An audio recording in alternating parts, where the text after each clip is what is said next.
Assalamualaikum warahmatullahi wabarakatuh. Di sini saya akan mempresentasikan tugas besar 2 aspek hukum dalam pembangunan. Saya sendiri Aditya Ditritmawan, Fakultas Teknik Program Studi Teknik Sipil.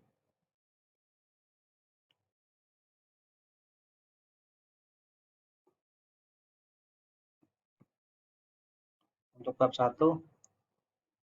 dengan judul Project Procurement Management, yaitu setiap proyek pasti tidak terlepas dari kebutuhan akan barang dan jasa untuk menyelesaikan suatu proyek. Sekecil apapun, ada saja barang dan jasa yang diperoleh dari pihak ketiga. Sebagai contoh, sewa peralatan, perangkat komputer, dan lain sebagainya. Nah, untuk sistem hukum di berbagai negara pada umumnya dibagi menjadi 2 kategori, common law dan civil law. Sekitar 60% dari negara-negara di dunia menggunakan sistem civil law dan 35% menggunakan common law, dan sisanya menggunakan campuran antara civil law, common law, dan agama. Contoh, Indonesia menganut sistem hukum civil law dan Amerika menganut sistem hukum common law. Nah, prinsip dasar kontrak yaitu untuk Indonesia, pengertian perjanjian atau kontrak diatur dalam pasal 1313 KUH Perdata. Pasal 1313 KUH Perdata berbunyi, perjanjian adalah suatu perbuatan dengan mana suatu pihak atau lebih mengikat dirinya terhadap satu orang atau lebih.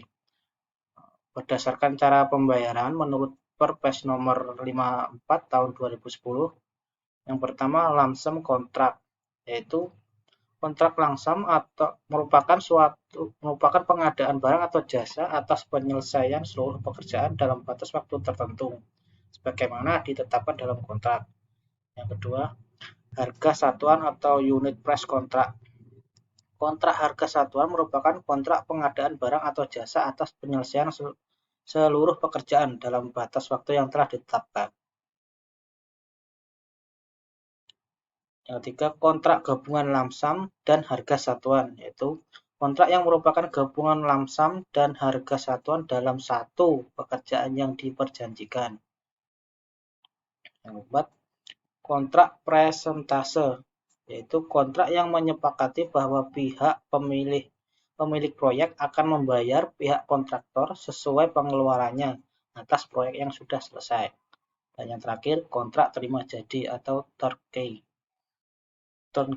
merupakan kontrak pengadaan barang atau pekerjaan konstruksi atau juga jasa lainnya atas penyelesaian seluruh pekerjaan dalam batas waktu tertentu.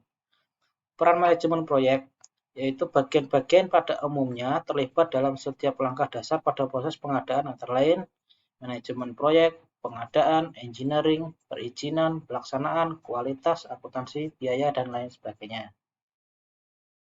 Untuk bab 2, aspek hukum dalam peraturan perundangan terkait dengan pengadaan barang dan jasa konstruksi. Dalam suatu proyek kerja konstruksi yang baik, selalu ada kontrak kerja konstruksi. Seperti diatur juga dalam perundangan Indonesia, yaitu dalam Undang-Undang Jasa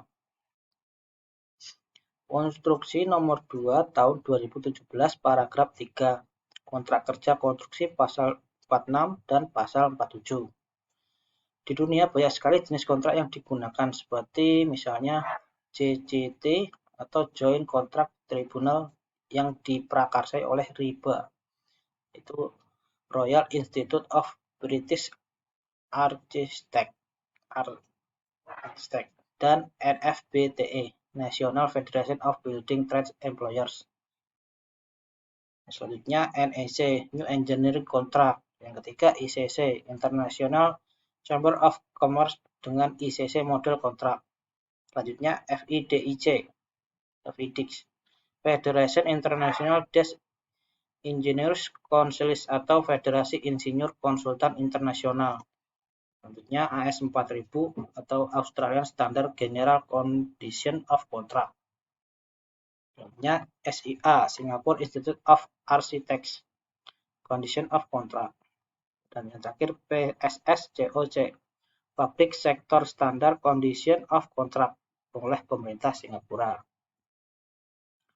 Hukum Indonesia menurut Undang-Undang Republik Indonesia Nomor 12 Tahun 2011 tentang pembentukan peraturan perundang-undangan memiliki hierarki sebagai berikut. Pasal 7 yaitu jenis dan hierarki peraturan perundang-undangan terdiri atas Undang-Undang Dasar Republik Indonesia tahun 1945, yang ke-B ketetapan Majelis Pemusyawaratan Rakyat, C. Undang-undang atau peraturan pemerintah pengganti undang-undang, D.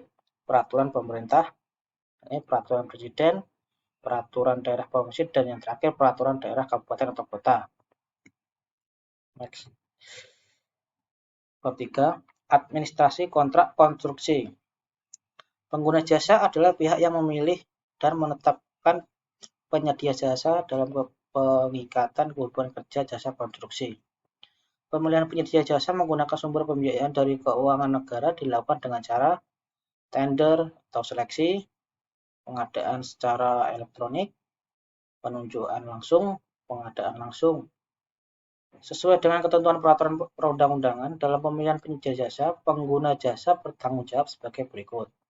Pertama, menyiapkan term of reference atau dapat dibantu konsultan. Yang kedua, penyiapan tender dokumen termasuk information to tender atau pencatatan setiap kegiatan. Yang ketiga, pengaturan hubungan kerja antara pengguna jasa dan penyedia jasa harus dituangkan dalam kontrak kerja konstruksi. Dalam proses pengerjaan, penyedia jasa bertanggung jawab sebagai berikut. Pertama, menyediakan lahan untuk tempat pelaksanaan kegiatan. Yang kedua, menyediakan fasilitas, sarana dan prasarana yang dibutuhkan penyedia jasa untuk kelancaran pekerjaan. Yang ketiga, meminta laporan harian, laporan mingguan, laporan bulanan yang memuat volume pekerjaan, progres pekerjaan, biaya proyek termasuk amandemennya. Keempat, membuat risalah rapat atau minute of meeting sejak awal negosiasi kontrak, rapat mingguan, rapat bulanan, rapat khusus, dan lain sebagainya. Dan yang terakhir, apabila terdapat hal-hal yang tidak sesuai dengan kontrak, maka pengguna jasa dapat mengambil alih pekerjaan sesuai kesepakatan dalam kontrak kerja konstruksi. Bab 4. Administrasi kontrak konstruksi. Pemilihan penyedia jasa hanya dapat dilakukan oleh penyedia jasa yang memenuhi persyaratan. Pemilihan penyedia jasa yang menggunakan sumber pembiayaan dari keuangan negara dilakukan dengan cara tender atau seleksi, pengadaan secara elektronik, penunjukan langsung, dan pengadaan langsung. Next. Penunjukan langsung dapat dilakukan dalam hal yang A. Penanganan darurat untuk keamanan dan keselamatan masyarakat. B. Pekerjaan yang kompleks yang hanya dapat dilaksanakan oleh penyedia jasa yang sangat terbatas atau hanya dapat dilakukan oleh pemegang hak. C. Pekerjaan yang perlu dirahasiakan yang menyangkut keamanan dan keselamatan negara. D. Pekerjaan yang berskala kecil. Dan yang terakhir, kondisi tertentu. Bab 5. Administrasi kontrak konstruksi, jenis-jenis kontrak. FIDIC adalah Federation International des Engineers Councils atau International Federation of Consulting Engineers atau juga Federasi Konsultan Engineer Internasional. Anggotanya adalah asosiasi-asosiasi konsultan engineer. Didirikan pada tahun 1913, FIDIC bertanggung jawab untuk mempromosikan dan menerapkan sasaran strategis industri, rekayasa konsultasi, dan untuk memperluaskan informasi dan sumber daya bagi anggotanya. FIDIC dalam rangka mencapai tujuan menertibkan bentuk kontrak standar internasional untuk pekerjaan dan untuk klien, konsultan, subkonsultan, kerjasama, dan perwakilan, dan juga semua materi terkait seperti formulir prakualifikasi standar. Tujuan FIDIC yaitu 1. menjadi otoritas internasional yang diakui tentang isu-isu yang berkaitan dengan praktik terbaik rekayasa konsultan.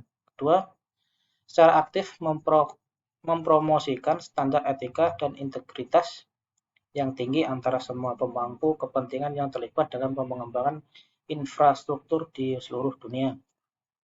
Yang ketiga, mempertahankan dan meningkatkan representasi FIDIC dari industri rekayasa konsultan di seluruh dunia.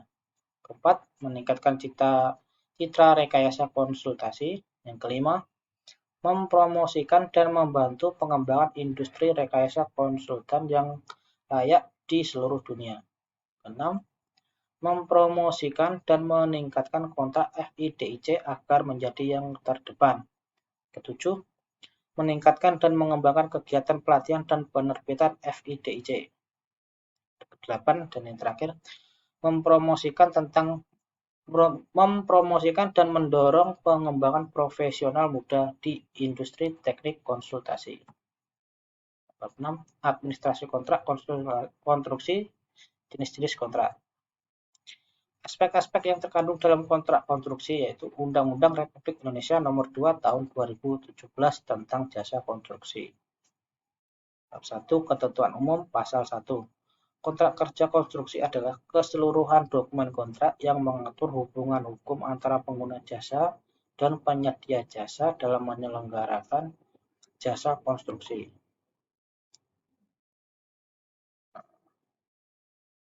Kontrak konstruksi menurut UU JK Nomor 2 Tahun 2017, Undang-Undang Republik Indonesia Nomor 2 Tahun 2017 tentang Jasa Konstruksi, paragraf 3, Kontrak Kerja Konstruksi, Pasal 46. 1.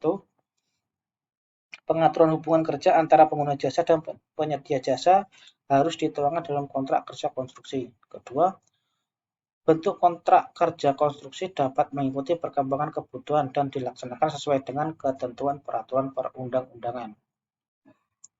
Contoh isi kontrak menurut FIDIC Pink Book. Pertama, persyaratan kontrak untuk pelaksanaan konstruksi bagi bangunan dan pekerjaan engineering dengan desain oleh pengguna jasa.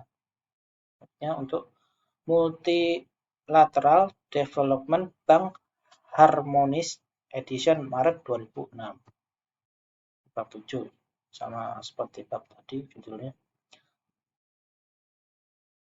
Undang-Undang Republik Indonesia Nomor 2 Tahun 2017 tentang Jasa Konstruksi, paragraf 3, Kerja Konstruksi, Pasal 47.